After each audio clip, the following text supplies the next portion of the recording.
Don't miss any content. Don't forget to subscribe and click the notification bell.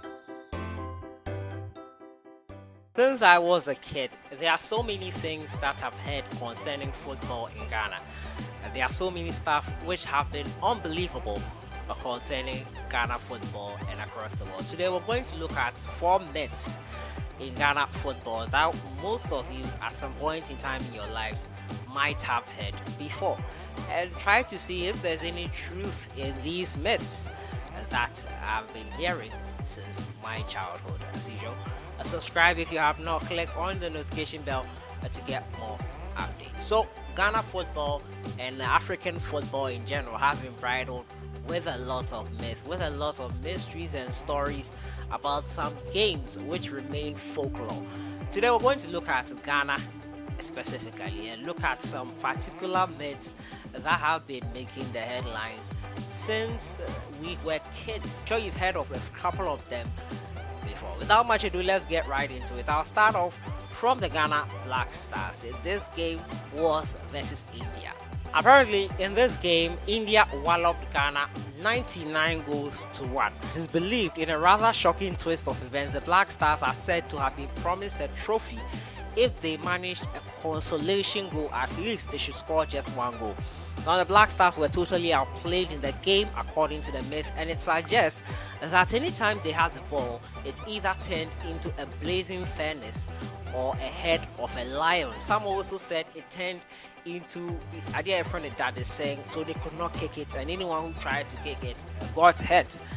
That left every Black Stars player shaking and not wanting to even touch the ball, allowing the Indians the chance to wreak havoc. However, with the scoreline at 99-0 and with time eventually running out, the Black Stars player, one Black Stars player which till now has never been identified, mastered the courage to plant the ball into the back of the net with a thunderous shot. Interestingly, the identity of the player who scored Ghana's sole goal in such a game is unknown.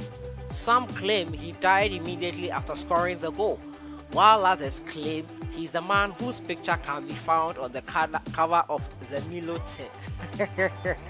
The venue where this game was hosted and the trophy for which both teams contested for is still yet to be unraveled, clearly making this a myth. Robert Mensah's reading habits during matches is also another myth we're going to look at. Now, Robert Mensah was a goalkeeper for the Ghana Black Stars in the 60s, played with Kumasi Asante Kotoko, won a continental trophy with them in the 1970s. A prolific goalkeeper, you can say that. Now, the former national team goalkeeper was a household name during the 60s due to his smartness in post. Robert Mensah had some wonderful moments in his career, including picking up a runner-up medal at the 1967 African Club Cup. However, the former Kotoko goalie is remembered due to some mythical stories that have been circulating about him. Robert Mensah is believed to have been a very tricky goalkeeper in his days and loved to wind up opponents. But there are stories that he used to stop in between matches, climb the top of the post, and read a newspaper, all the while the match was ongoing. I've heard this one before, I'm sure. I've really heard this one. It is still a mystery how this story gained so much ground, but it is what it is. And during the match, it's purported that Robert Mensah would stop, go to the top end, be reading a newspaper. I don't know how true that is, but clearly this can never happen in a game of football, making it a big myth. A huge myth in my humble opinion. Now the next one is how a witch cursed the Black Stars yellow jersey. And we are back to wearing yellow jersey again. I guess the curse is over. Now perhaps the most ridiculous of the myths in Ghana, how a witch's curse forced the Black Stars to switch their whole first stripe from yellow to white. Now the FA officially made the Black Stars first stripe white ahead of the 2006 World Cup in Germany. However, the story that followed suggested that the association was forced into the switch because of a curse rained on the national team by a certain witch.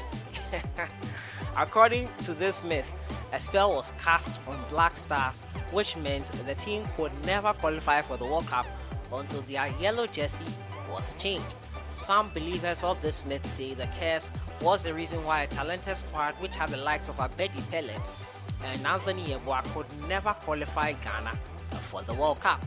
It was claimed that the switch to white was the reason why Ghana qualified for 2006 World Cup and another subsequent World Cup tournament.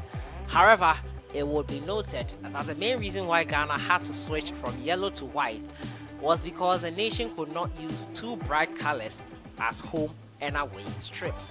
The GFA had initially wanted to use both white and yellow strips at the tournament, but it was mandatory from FIFA that only one bright color could be used. Hence, the white was chosen as Ghana's home stripe, and that is the logical explanation for the change in jersey.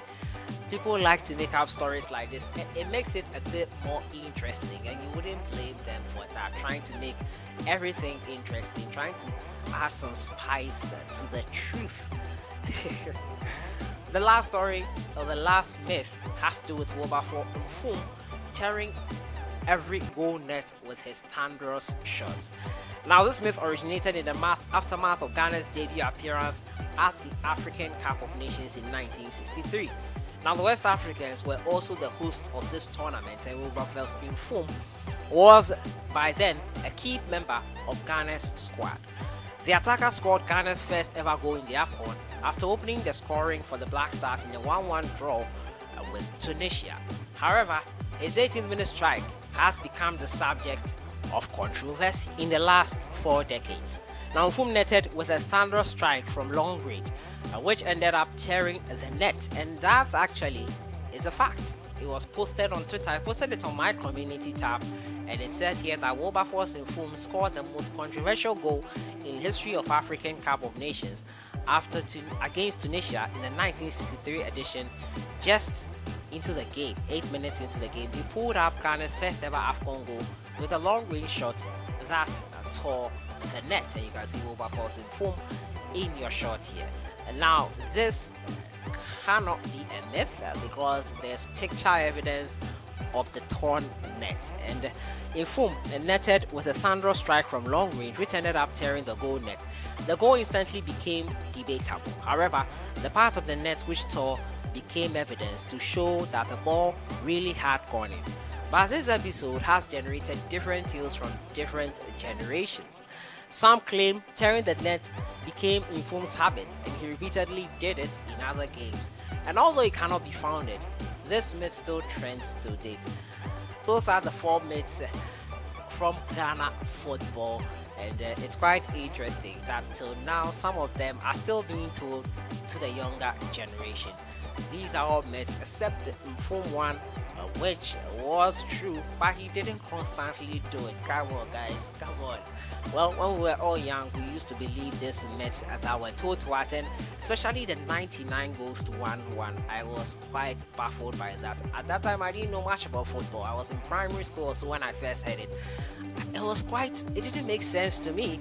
But I didn't really understand the game of football at that time, so I couldn't probe further or question the validity of that story. But hey, it's one of those fun things. It makes the game and the stories interesting.